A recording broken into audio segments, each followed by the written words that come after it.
Енді қарасаңыздар, біз сонда ырымшыл халықпыз ғой. Біз ол ырымшылдық деген жаман нәрсе емес, біз ниеттенеміз де бір нәрсеге. Осыған ұқсаса екен деп.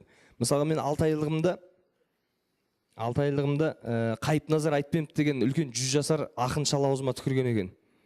Содан есімді біліп 6 класс оқимын дегенге дейін әкем менің аузыма түкіртпеген адам жоқ. Соны бүйтсем қазір аузымнан шалдардың дәмі шығады.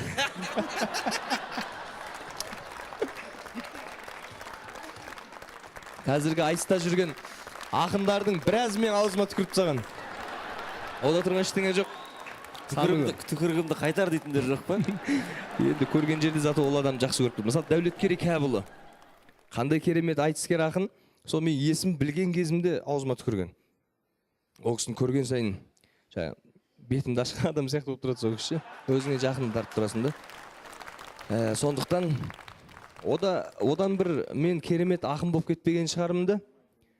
Бірақ ол мені жігерлендірді. Әкемнің маған қандай жанашыр екенін көрсетіп атқан кішкентай ғана ырым ғой енді, мәселе ештеңе емес. Бәрекелді, ендеше құрметті достар, әлеуметтік желідегі белсенділер, әңгімені тоқтатайық, білмесеңіздер біліп алыңыздар. Бұл қазақтың салты, дәстүрі. Онда тұрған еш нәрсе жоқ, достар.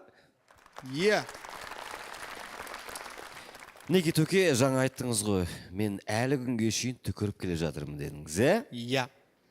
Солай ма? Сөйтіп айтты, иә. Айтты ғой сөйтіп, иә?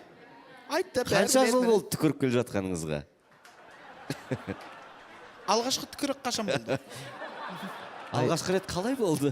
Бір 10 жылдай болған жер, 10 жылдай. 10 жылдай. Міне дәл өзі кеп тұр. Сол 10 жыл түкірген түкірім жинап алып келін деп отқан шығар. Ендеше, төке, қарсы ал, құрметті достар.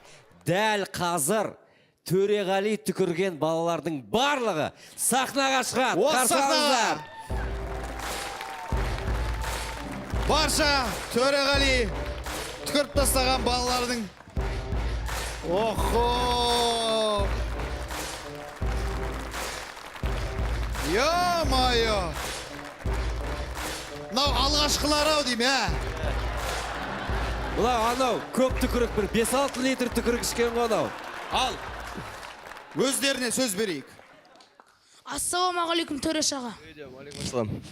Мына список бойынша мен сізге шаңырақтан 6 бала түкіртуге алып келіп тұрмын.